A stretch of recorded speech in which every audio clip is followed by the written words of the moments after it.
안녕하세요. 소리 책갈피입니다. 지난 주말 가족과 함께 크리스마스 장식을 했습니다. 트리를 세우고 지난 20년 가까이 하나둘 모아가며 개수가 늘어난 크리스마스 오너먼트들을 가족과 함께 트리에 걸었죠. 그때 깔리는 BGM으로 캐롤송도 빠질 수 없죠. 전 클래식한 크리스마스 캐롤송을 좋아합니다. 어린 시절 12월이 되면 아파차에서 흘러나오던 옛날 크리스마스 캐롤 말이죠.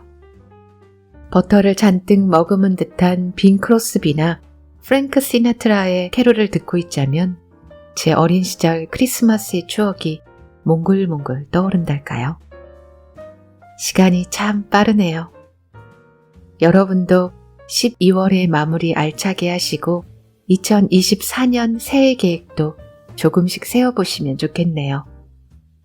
오늘은 지난번 소개한 오디오북 의혹으로 서스펜스 소설의 진수를 보여주었던 도로시 세이어스 작가의 또 다른 단편 차고살인을 읽어보려 합니다. 의혹이 확신이 되어버린 한 인간의 연약한 심리와 어리석은 본능이 어떤 결과를 초래하는지 보여주는 작품입니다. 그럼 저와 함께 이야기 속으로 얼른 들어가 볼까요?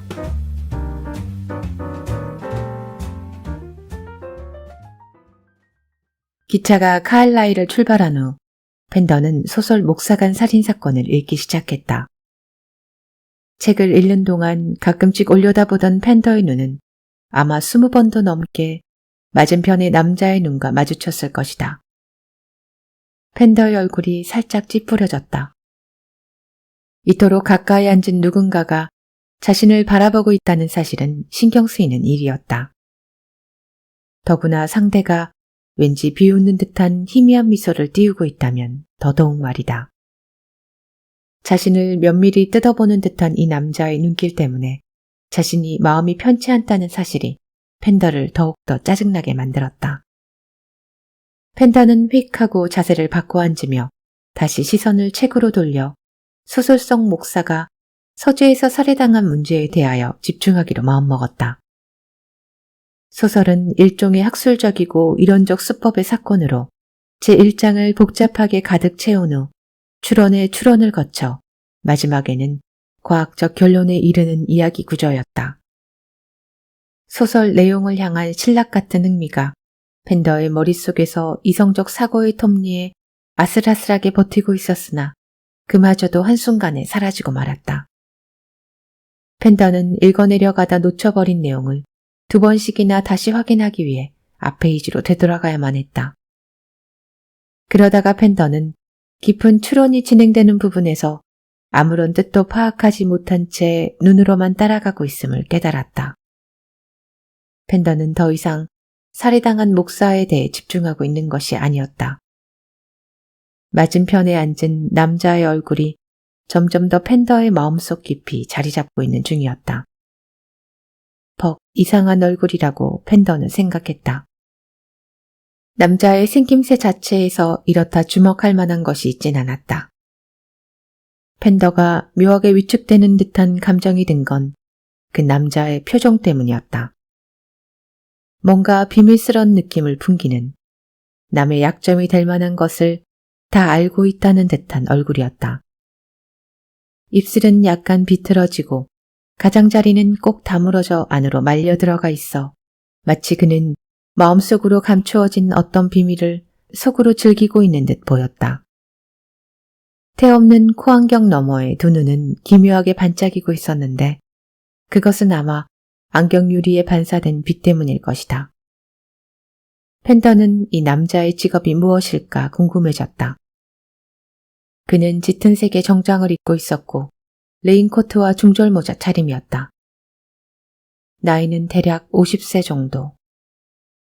펜더는 괜시리 헛기침을 하며 좌석 구석 쪽으로 몸을 편히 기대면서 자신의 추리소설을 마치 장벽이라도 지듯 얼굴 앞으로 높이 들어올렸다. 하지만 그건 소용이 없고 되려 결과가 나빴다. 맞은편 남자는 이러한 술책쯤은 오히려 꿰뚫어보고 내심 나의 행동 양식을 즐기고 있다는 인상을 풍겼던 것이다. 펜더는 몸 어딘가가 근질거려 움직이고 싶었지만 어쩐지 그렇게 하면 상대방에게 승리감을 맛보게 할 것 같다는 막연한 생각마저 들고 말았다. 결국 상대를 의식하다 보니 펜더는 지나치게 긴장하여 책에 집중하는 것이 사실상 완전히 불가능하게 되고 말았다. 다음 역인 럭비까지는 기차가 설 일도 없으니 새로 탄 승객이 갑자기 기차 복도에 나타나 두 사람의 유쾌하지 않은 정적을 중단시킬 가능성도 없었다. 하지만 뭔가 일어나야만 했다. 펜더가 느끼기에 두 사람 사이에 오가는 이 침묵은 이미 꽤 계속된 듯했고 그저 사소한 말 한마디라도 시끄러운 자명종 소리처럼 이 긴장된 분위기를 돌연 깨워버릴 것이었다. 물론 그냥 일어서서 복도를 걸어가 다시 이 좌석으로 되돌아오지 않을 수도 있지만 왠지 그건 내 패배를 인정하는 것이 될 뿐이었다. 펜더가 읽고 있던 책 목사간 살인사건을 얼굴에서 내리자 다시금 남자의 눈과 마주쳤다. 책이 따분한가 보죠. 남자가 물었다. 아, 그렇다기보단 밤 기차란 늘 지루하니까요. 펜더가 반쯤은 안도감을 실어 또 반쯤은 내키지 않는다는 듯 대답했다. 책 좋아하십니까? 펜더는 작은 서류 가방에서 종이 클립의 실마리라는 책을 꺼내 남자에게 내밀었다. 남자가 책 제목을 보더니 고개를 내저었다. 고맙습니다만. 남자가 말했다. 저는 추리소설은 읽지 않습니다. 아주 어설프죠. 안 그렇습니까? 등장인물의 성격 묘사라든지 인간적 면에서 공감할 만한 게 때론 부족한 건 사실입니다만 기차 여행 중에는 라고 펜더가 말했다. 그러자 남자가 대꾸했다. 그런 뜻으로 말씀드린 것은 아닙니다. 전 인간적인 면에 대해 말한 것이 아니에요. 그저 모든 추리소설 속의 살인자들은 너무 무능해요. 제겐 너무 따분하달까. 글쎄요, 잘 모르겠습니다만. 펜더가 대답했다. 어쨌든 소설 속의 살인자들이 실제 살인범들보다는 훨씬 상상력이 풍부하고 독창적이죠. 네, 실제로 붙잡힌 살인자들보단 그렇겠죠. 남자가 수긍했다. 살인자들 중에는 체포되긴 했지만 솜씨가 꽤 괜찮은 사람들도 있습니다. 펜더가 반대 의견을 내었다. 예를 들어 아내를 살해했던 닥터 크래핀의 경우 만일 정신을 차려 허둥대지 않고 미국으로 도망갔다면 결코 체포되는 일이 없었을 겁니다. 3명의 아내를 살해한 조지 조셉 스미스만 해도 2명의 아내까지는 성공적으로 제대로 처리했죠. 운명과 뉴스 오브 월드 신문이 끼어들기 전엔 말이죠. 그렇습니다. 남자가 말했다. 하지만 모두 어설프지요. 소설에서는 지나치게 말이 많고 거짓말에다가 살해 도구가 많이 동원되니까요. 그것들은 전혀 불필요한 것들입니다. 남자의 말에 펜더가 말했다. 꼭 그렇지만은 않습니다. 살인을 한 다음 콩깍지 까듯 손쉽게 빠져나간다는 건 그리 쉽지 않을 테니까요. 아, 그렇게 생각하신다. 그 말씀이죠. 펜더는 상대가 이야기를 더 전개해 나가길 기다렸지만 그는 더 이상 말을 잇지 않았다. 남자는 그저 몸을 뒤로 젖히고 객실 천장을 쳐다보며 예의 그 은밀한 미소를 다시 지어보였다. 남자는 더 이상 대화할 필요성이 없다는 듯한 표정이었다. 펜더가 다시 책을 들었을 때 상대방의 손에 시선이 닿았다. 하얗고 아주 긴 손가락이었다. 펜더는 그 긴 손가락들이 남자의 무릎을 톡톡 가볍게 두드리는 것을 바라보았다. 펜더는 책장을 넘기다가 결심한 듯 다시 책을 내려놓으며 말했다. 선생께서는 살인이란 것이 그렇게 쉬운 것이라고 말하셨는데 그럼 본인이라면 살인을 어떻게 착수하시겠어요? 나라면 말입니까? 남자가 말을 반복하며 받았다. 안경에 반사된 빛으로 인해 그의 두 눈은 아무 감정이 없는 듯 보였지만 그의 목소리에는 어쩐지 이 질문이 무척 흥미롭다고 느끼는 기색이 역력했다. 그것은 다른 문제겠지만 허나 나로서는 두 번 생각할 필요도 없습니다. 왜죠? 난 어떻게 해야 할지 확실히 아니까요. 정말입니까? 펜더는 믿기지 않는다는 듯 중얼거렸다. 정말입니다. 살인이란 별것 아니죠. 어떻게 그렇게 장담할 수 있죠? 실제 해보신 적도 없으실 텐데요. 해보고 안 해보고의 문제가 아닙니다. 제 살인 방법에는 불확실함이란 없습니다. 그게 장점이죠. 뭐 말이야 쉽죠. 펜더가 반박했다. 그런데 그 굉장한 방법이란 게 대체 어떤 겁니까? 제가 여기서 당신에게 구체적인 얘기까지 하길 기대하는 건 아니겠죠. 안 그래요? 남자가 시선을 펜더의 눈에 다시 맞추며 말했다. 안전하지 않을 수가 있어요. 선생은 선량한 분으로 보이긴 하지만 아시다시피 그 살인범 닥터 크리펜 역시 그 누구보다 선량해 보이는 사람이 아니었던가요? 제가 아는 이 살인 방법이 다른 사람의 생명을 절대적으로 좌지우지할 수 있는 힘이 있는 한, 전 그 누구도 함부로 믿고 이걸 말해버려선 안 될 겁니다. 허튼 소리 마십시오. 전 그 어떤 누구도 살인할 생각 따윈 없습니다. 선생도 저지를 수 있습니다. 만일 정말 안전하게 살인을 해치울 수 있다면 말이죠. 누구라도 그렇습니다. 살인이라는 범죄 행위 주변에 왜 교회와 법이 그 어마어마한 인위적인 장벽을 쳐놓고 있겠습니까?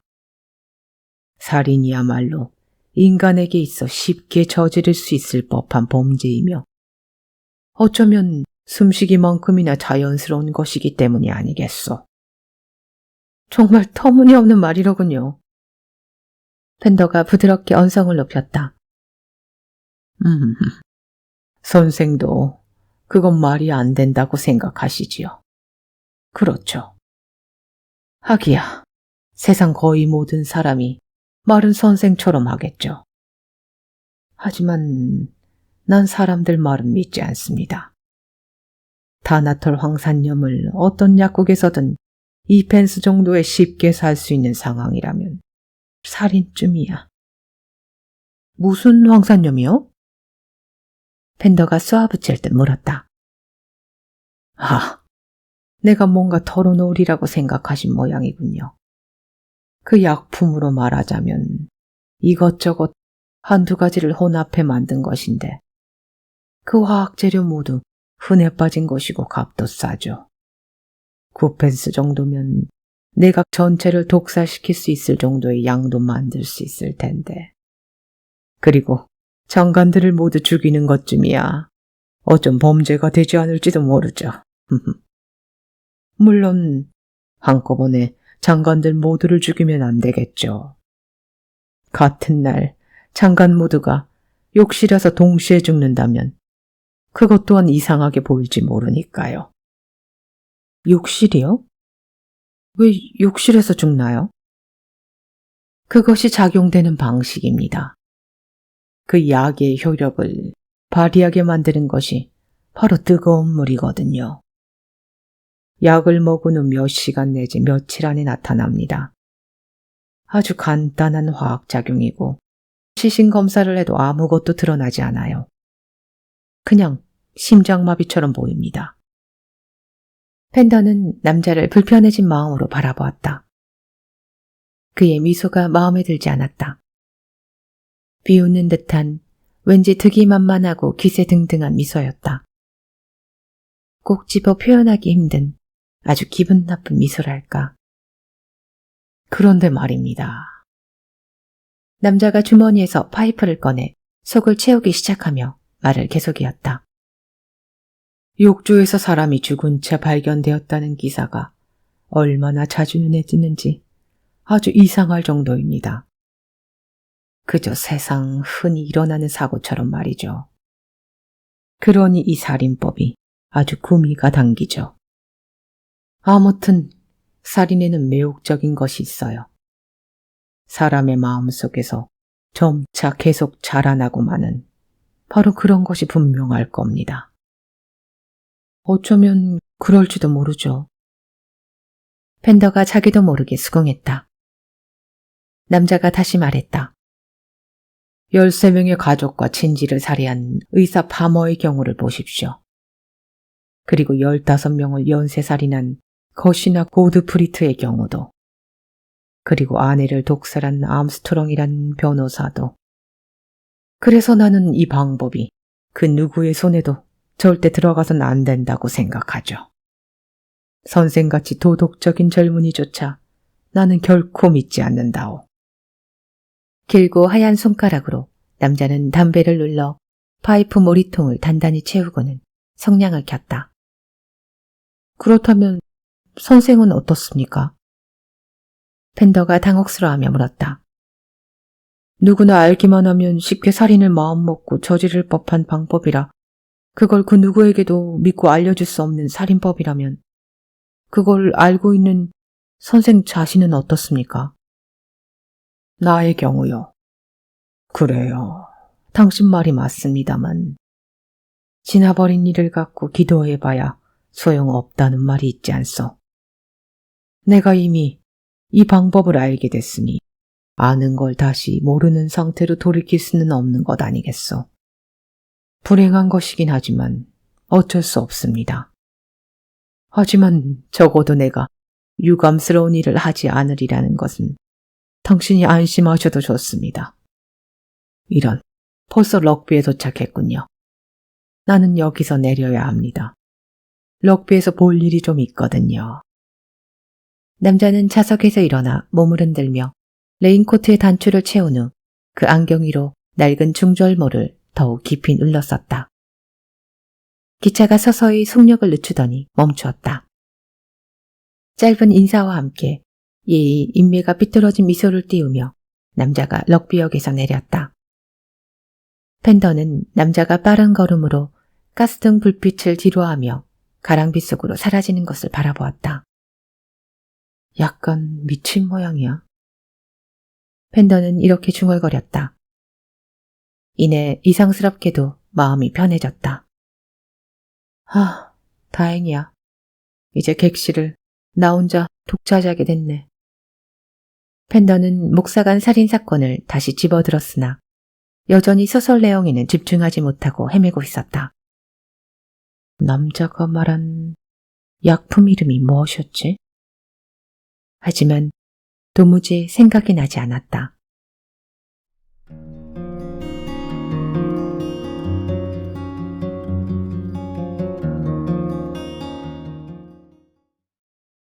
펜더가 신문기사를 본 것은 다음 날 오후였다.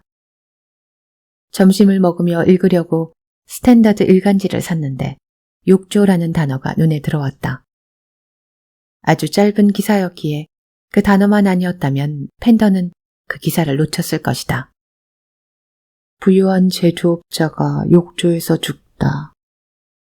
그의 부인이 비극을 발견하다. 럭비의 브리틀시 엔지니어링 회사 사장 부인인 브리틀시 부인이 오늘 아침 일찍 남편의 죽음을 마주했다.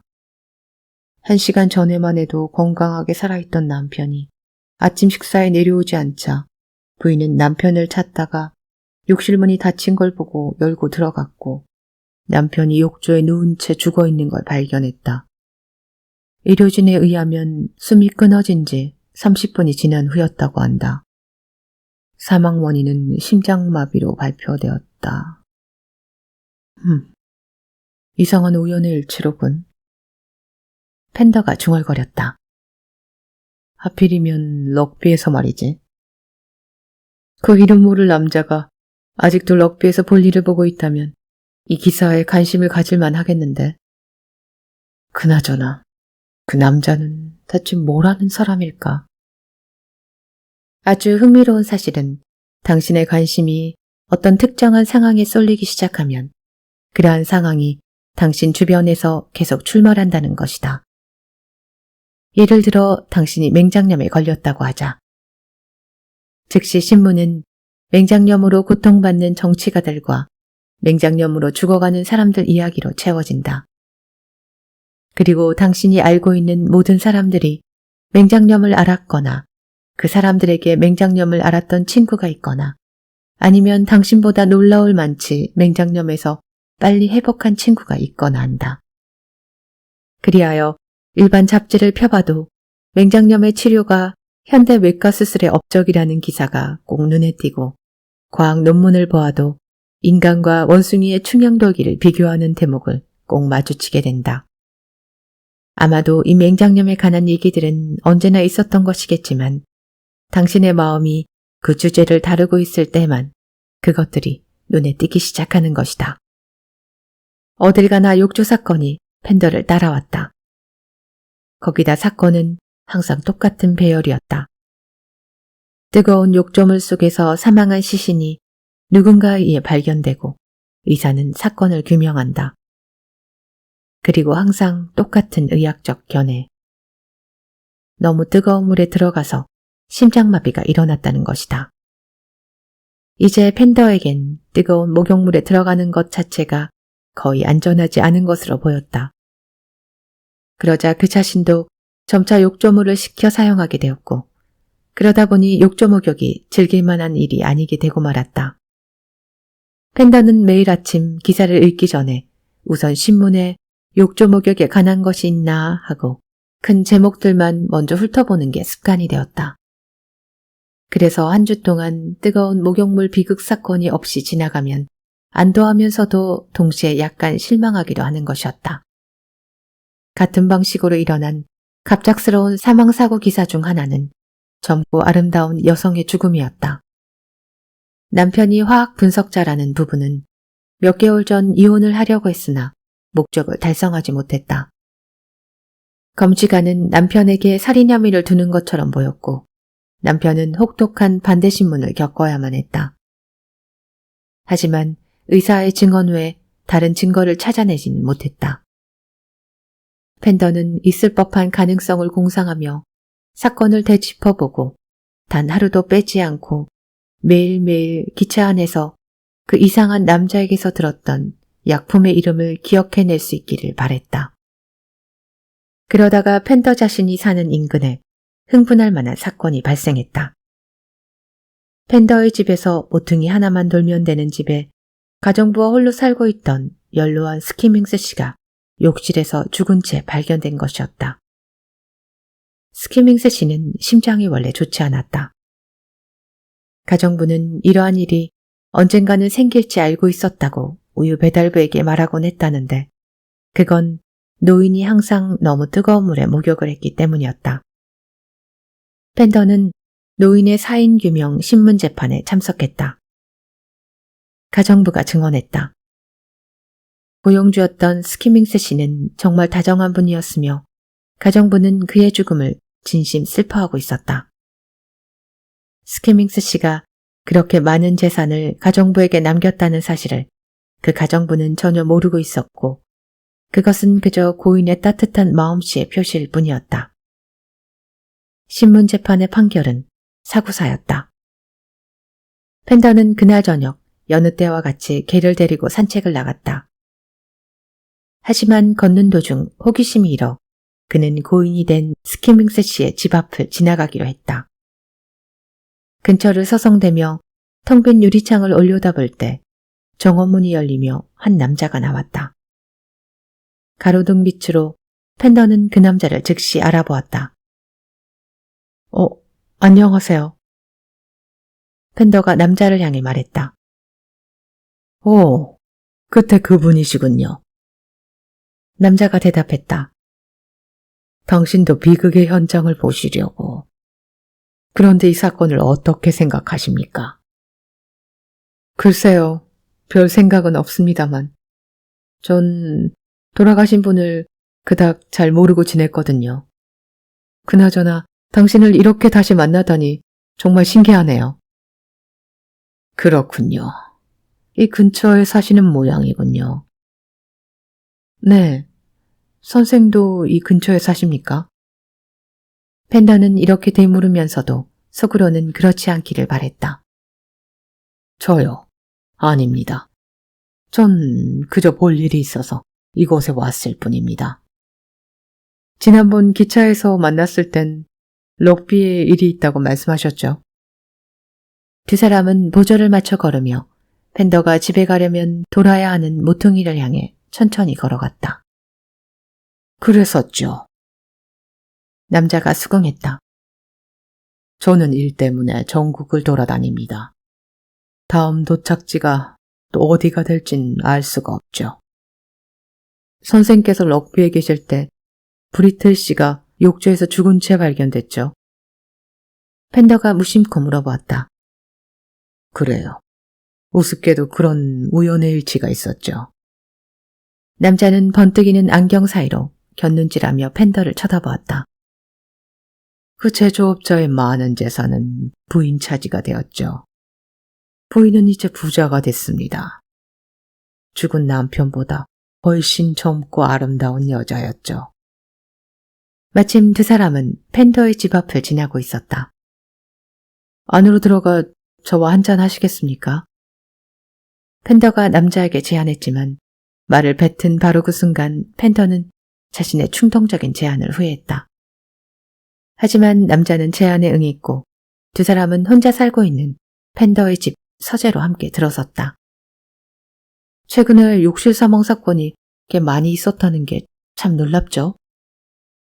펜더가 무심한 듯 그렇게 말하며 커다란 술잔에 소다스를 소리나게 부었다. 당신은 놀랍다고 생각하시나요? 남자는 자신을 향한 모든 질문에 다시 되질문하는 특이한 대화 방식이 있는 듯 했다.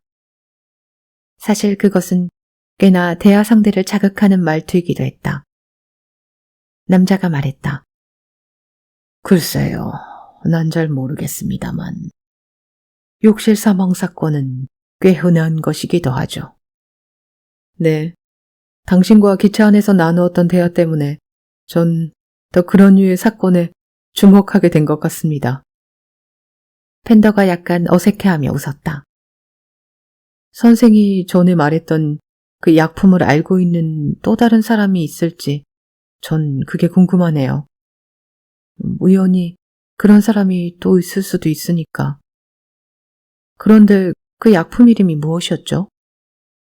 남자는 펜더의 질문을 무시하며 이렇게 대답했다. 그런 일은 없습니다. 그것에 대해 알고 있는 사람은 저뿐입니다. 다른 것을 찾다가 나도 우연히 발견하게 되었거든요. 그것이 영국 여러 곳에서 동시에 우연찮게 발견됐으리라고는 생각되지 않습니다. 하지만 최근에 모든 사인 평교를 보면 그 약품을 사용할 경우 사람을 얼마나 손쉽게 죽일 수 있는가를 보여주는 것도 아닐까 하는 생각이 들기도 합니다. 선생은 그럼 약제사신가요? 펜더는 어떤 정보라도 알아낼 수 있을까 기대하며 물었다. 아닙니다. 전 이것저것 여러 일을 합니다. 말하자면 만능 단역 배우 같은 것이랄까. 열심히 공부를 하기도 하죠. 아, 그러고 보니 당신도 한두 권 아주 흥미로운 서적들을 갖고 계시는군요. 남자의 말에 펜더는 우쭐한 기분이 들었다. 자신 정도의 위치에 있는 사람으로서 서재 책장에 꽂힌 책들은 어느 정도 지식을 갈고 닦았다는 생각이 들게 했고 여태껏 수집한 초판본 현대 서적들이 언젠가는 꽤 가치가 나가리라는 생각마저 들었다. 펜더는 책장 가까이로 다가가 손님에게 보여주려고 서적 한두 권을 꺼냈다. 남자에게서도 지적인 면모가 드러났고 이제 그는 책장 유리문 앞 펜더 옆으로 다가섰다. 이 책들에서 선생의 취향을 볼 수 있겠군요. 남자는 헨리 제임스의 책을 한 권 꺼내들고 책 앞 페이지를 흘낏 보았다. 여기 적힌 이 펜더가 당신의 이름인가요? 펜더가 그렇다고 대답했다. 내 이름만 아시면 안 되죠. 펜더가 덧붙였다. 저는 영국에 흔해 빠진 스미스가의 한 사람이랍니다. 그리고 먹고 살기 위해서는 일을 해야 하죠. 당신은 이 집에서 여유롭게 살고 계신 것 같습니다만. 펜더는 과거 은행원으로 일했던 것과 받은 유산에 대해 설명했다. 아주 좋군요. 미혼이신가요? 운도 좋으시군요. 그러니까 황사념 같은 그런 것은 당신의 가까운 장래에는 필요 없겠군요. 아마 먼 미래도 필요 없을 겁니다. 여자와 도박을 멀리하고 현재 갖고 계신 것을 잘 지킨다면 말입니다. 스미스는 펜더를 향해 곁눈질하며 미소를 보냈다. 모자를 벗으니 그의 머리에는 꽤 많은 흰머리가 보였다. 기차 객실에서 볼 때보다 그는 더 나이가 들어 보였다. 아닙니다. 당분간 선생께 도움을 청할 일 같은 건 없을 겁니다. 펜더도 웃으며 말했다. 더구나 제가 그게 필요하다 할지라도 선생을 어디서 찾을 수가 있겠습니까? 저를 찾으려고 할 필요도 없습니다. 내가 선생을 찾게 되겠죠. 그건 아주 쉬울 겁니다. 스미스가 묘한 미소를 띄우며 이렇게 덧붙였다. 자, 저는 이만 가봐야겠습니다. 다시 만날 기회야 없을 테지만, 혹시 모르죠. 세상 일이란 예측할 수 없는 것이니까요. 그렇지 않습니까? 스미스가 떠난 후 펜더는 자신의 안락의자로 돌아갔다. 가득 차 있는 자신의 위스키 잔을 들었다. 이상하네. 내가 술을 이렇게 가득 따랐던 것 같진 않은데. 그 스미스란 남자에 대해 궁금증이 생겨 그저 기계적으로 손을 움직이고 있었으니 그랬을 수도 있지. 펜더는 스미스를 생각하며 천천히 잔을 비웠다. 그나저나 스미스는 죽은 노인 스키밍스의 집에서 무엇을 하고 있었던 걸까? 모두 이상스럽기만 하다. 만일 스키밍스의 가정부가 자신이 물려받게 될 유산에 대해 알고 있었다면. 하지만 그녀는 몰랐고 설마 알았다고 하더라도 어떻게 그 가정부가 스미스의 살인법에 대해 알고 또 그 화학약품을 구해 무슨 황산염인가 뭔가. 혀끝에서만 맴돌 뿐 펜더는 그 정확한 단어가 도통 생각나지 않았다. 저를 찾으려고 하실 필요도 없어요. 내가 선생을 찾게 되겠죠. 그건 또 무슨 뜻일까? 아무튼 웃기는 이야기다. 스미스는 짐작하건대 사악한 인물은 아닐 것이다. 하지만 스미스가 정말 그 놀라운 약품의 비밀을 알고 있다면, 돈을 받고 그걸 팔고자 마음 먹는다면, 아니다. 말도 안 되는 얘기다. 스미스 본인의 말이 럭비에서 비즈니스가 있었다고 했고, 스키밍스 집에서도 뭔가 볼 일이 있었다고. 터무니없는 얘기야. 이 살인 방법이 다른 사람의 생명을 절대적으로 좌지우지할 수 있는 힘이 있는 한 나는 그 누구도 함부로 믿고 이 살해 방법을 말해버려서는 안 될 겁니다. 살인 욕구는 사람의 마음속에서 점점 계속 자라는 법이겠죠. 아무리 생각해도 미친 짓 아닌가. 만일 그때 그가 했던 말이 사실이라면, 그 남자가 제정신이라면 기차에서 만난 펜더에게 그런 얘기를 쉽게 하진 않았을 것이다. 펜더가 스미스에게 이미 그 이야기를 들은 이상 욕조 사망사건 배우와 관련해 자신이 입이라도 열면 그 스미스는 교수형을 당할 수도 있을 텐데 말이다. 펜더가 이 세상에 살아있는 것만으로도 스미스에게는 어쩌면 위협이 될 텐데 말이다. 그 위스키. 생각에 생각이 꼬리를 물수록 펜더는 자신이 위스키를 잔에 가득 따른 적이 없다는 생각이 들었다. 펜더가 등을 돌리고 있을 때 스미스가 따른 것이 분명했다. 그래, 그때 왜 스미스는 갑자기 내 책장 속 서적에 관심을 나타냈을까? 둘이 그때 나누던 대화와는 아무런 관련이 없는 동떨어진 행동이었다. 다시 생각해보니 위스키 맛이 아주 뻑뻑했다. 그저 느낌이었던가? 아니면 맛이 정말 좀 이상했던가? 어느새 펜더의 이마에 식은땀이 솟아올랐다. 물에 겨자를 잔뜩 타서 마신 후 펜더는 아래층으로 다시 내려가 온몸에 오한을 느끼며 벽난로 불가에 웅크리고 앉았다. 가까스로 죽음의 위기에서 빠져나온 것일지도 모른다. 펜더는 그 약품이 어떤 식으로 정확히 작용하는지는 모르지만 여하튼 당분간은 뜨거운 물에 목욕하지 않을 작정이었다. 무슨 일이 있을지 어떻게 알겠는가? 물에 탄 겨자를 마신 것이 효염이 있는지 아니면 뜨거운 물에 목욕을 하지 않는 것이 유효한지 모르겠지만 아무튼 펜더는 당분간 목숨을 구한 것이다. 하지만 그래도 펜더는 문득 불안해졌다. 펜더는 현관문에 체인을 걸어놓곤 하인에게는 낯선 사람은 아무도 들이지 말라고 지시했다.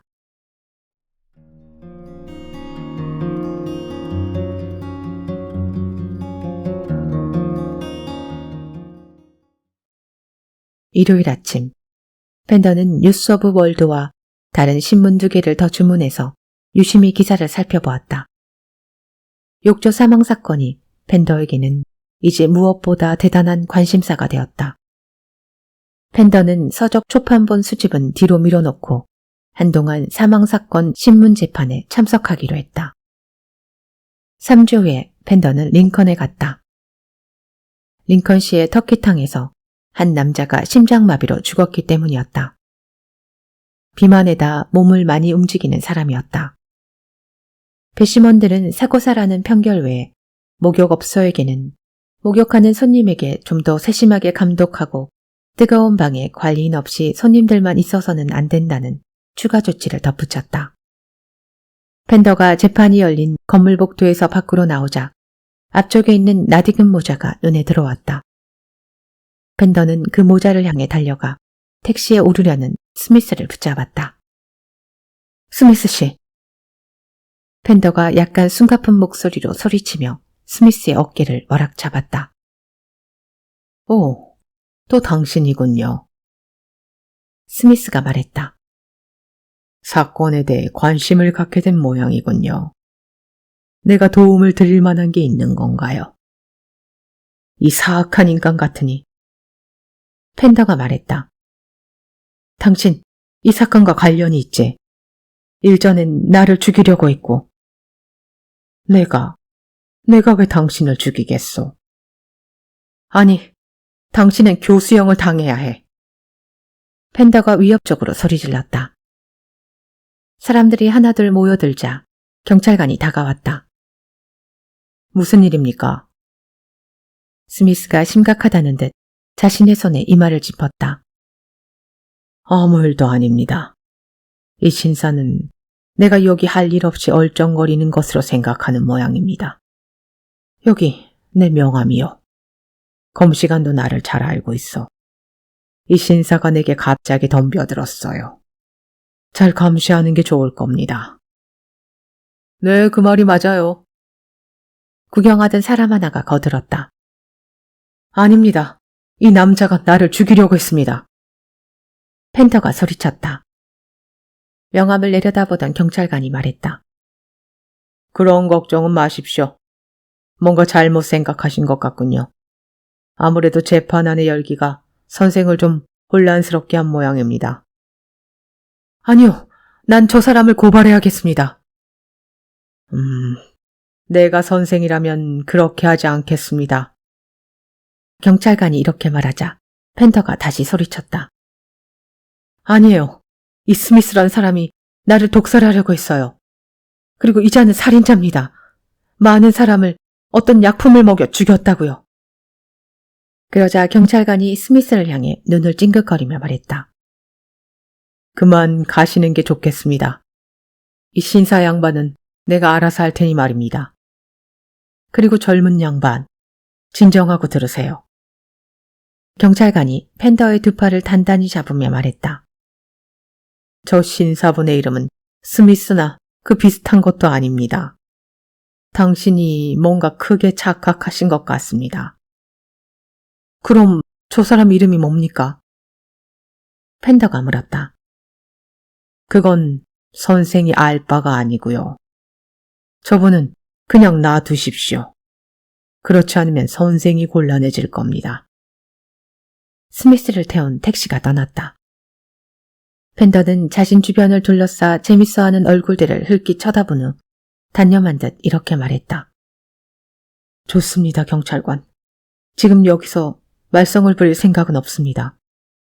하지만 경찰서에 가서 내가 다 말하겠습니다. 얼마 후 펜더가 경찰서를 떠나가자 경위가 부하경찰관에게 물었다. 저 친구를 어떻게 생각하나? 글쎄요. 술에 취해서 절반쯤 제정신이 아닌 건 아닐까요? 아님 자기가 뭔 말을 하고 있는지도 제대로 모르는 강박증 환자일 수도 있겠죠. 저 사람의 이름과 주소를 받아놨으니 기록해두게나. 언젠가 다시 나타나겠지. 욕조에서 사망하게끔 사람들에게 약을 먹인다고. 참 기막힌 생각이군. 저렇게 약간 살짝 도른 친구들이 기발한 생각은 잘도 한다니까.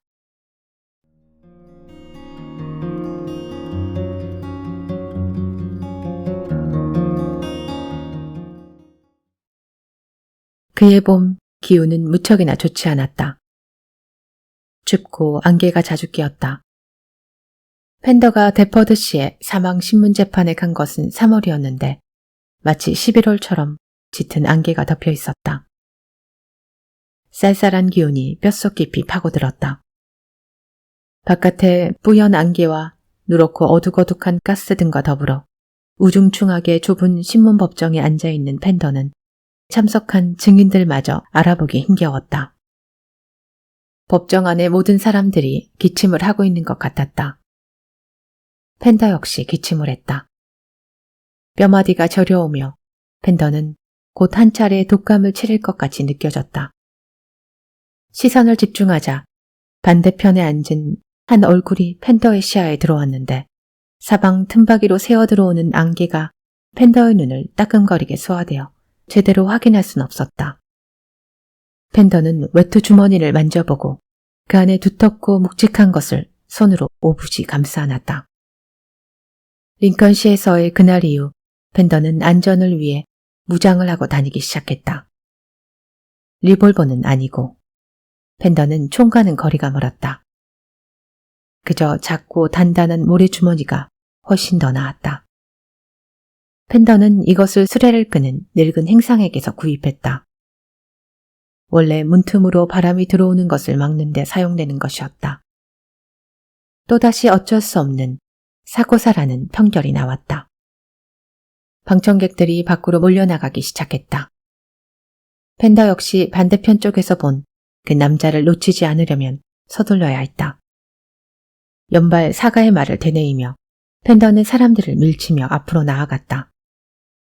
문가에서 그 남자에게 닿을 정도로 가까이 갔으나 한 뚱뚱한 여자가 끼어들었다. 펜더는 그녀를 제치며 돌진했고 여자는 화를 내며 깍 하는 소리를 질렀다. 앞에 있는 남자가 고개를 돌렸고 문 위의 전등빛으로 남자의 안경알이 반짝거렸다. 펜더는 모자를 푹 눌러쓰고 그를 뒤따랐다. 그의 구두창은 그레이프 고무여서 보도 위에서 소리를 내지 않았다. 남자는 계속 걸었고 조용히 거리를 터벅거리며 올라가다가 때론 내려갔고 전혀 뒤는 돌아보지 않았다. 안개가 몹시 짙어서 펜더는 그 남자에게서 몇 미터 정도의 거리만 두며 따라붙어야 했다. 어디로 가는 것일까? 밝은 거리를 찾아서 버스나 전차를 타고 집에 가려고.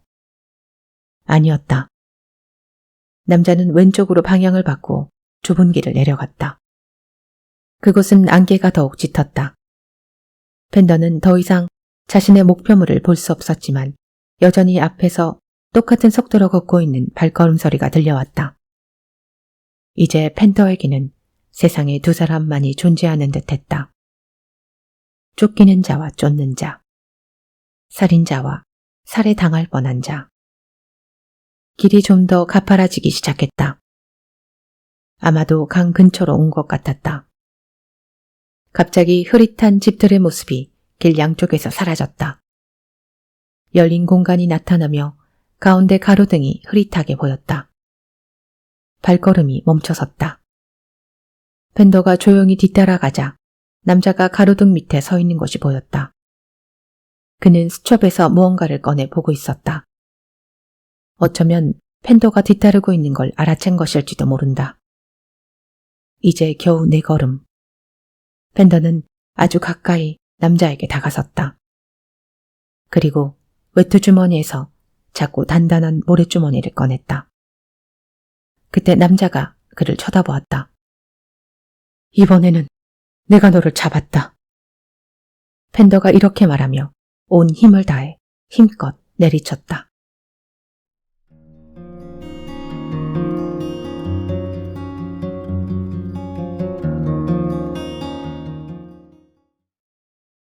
펜더의 생각이 옳았다. 정말 독감에 걸린 것이다. 다시 일어나 돌아다닐 때까지 꼬박 일주일이 걸렸다. 날씨가 바뀌면서 공기가 신선해지고 상쾌해졌다. 알아누운 뒤 약해진 몸에도 불구하고 펜더는 어깨 위에 무거운 짐이 사라진 듯 홀가분함을 느꼈다. 그는 스트랜드가에 있는 제일 좋아하는 책방으로 가 D.H. 로렌스의 초판본 하나를 아주 싼 값에 구입했다. 덕분에 기분이 좋아진 펜더는 신문사 사람들이 자주 가는 작은 식당에 들어섰고 두툼한 스테이크 고기와 맥주를 큰 잔으로 시켰다. 옆 테이블에는 2명의 신문사 사람들이 앉아 있었다. 버클리 장례식에 가야겠지? 한 사람이 물었다. 그럼. 다른 사람이 대답했다. 가엾은 친구. 그렇게 세게 머리를 강타당하다니. 그 욕조에서 죽은 사람의 아내를 인터뷰하러 가는 길이었을 거야. 거기가 꽤 사나운 동네거든. 아마도 지미 더 카드 일당 중에 하나가 앙심을 품었을 것 같아. 그 친구 빌 버클리 말이야. 참 훌륭한 범죄사건 전문 기자였는데 그처럼 실력 있는 사람을 또 구하긴 쉽지 않을 거야. 그럼 제대로 된 친구였지. 좋은 녀석이었어. 장난도 끊임없이 잘 치곤 했어. 그 타나톨 황산염에 대해 그 친구가 하던 그 짓궂은 장난 기억하나? 펜더는 깜짝 놀랐다. 타나톨 황산염. 그것이 바로 자신이 지난 몇 달 동안 찾아 헤매던 단어였다. 이상스러운 현기증이 펜더를 감쌌고 그는 그걸 진정시키려고 맥주를 들이켰다. 기억하지. 상대를 재판관이라도 된 듯 예리하게 바라보면서 그 얘기를 툭 던지곤 했지. 신문기자가 말을 이었다. 그 친구는 주로 기차 객실 안에서 가엾은 얼간이들을 상대로 그 약품 어쩌고 하는 스스를 써먹으며 상대가 어떻게 받아들이는가를 관찰하곤 했지. 어떤 사람은 실제로 그 친구에게 돈을 주며 그거 사겠다고도 했다는군. 호! 이야기를 하던 신문기자가 갑자기 놀라며 말했다. 저런. 옆 테이블 젊은이가 갑자기 쓰러져 기절을 했네. 어쩐지 날 쳐다보는 얼굴이 좀 창백해진다 했더니만 말이야.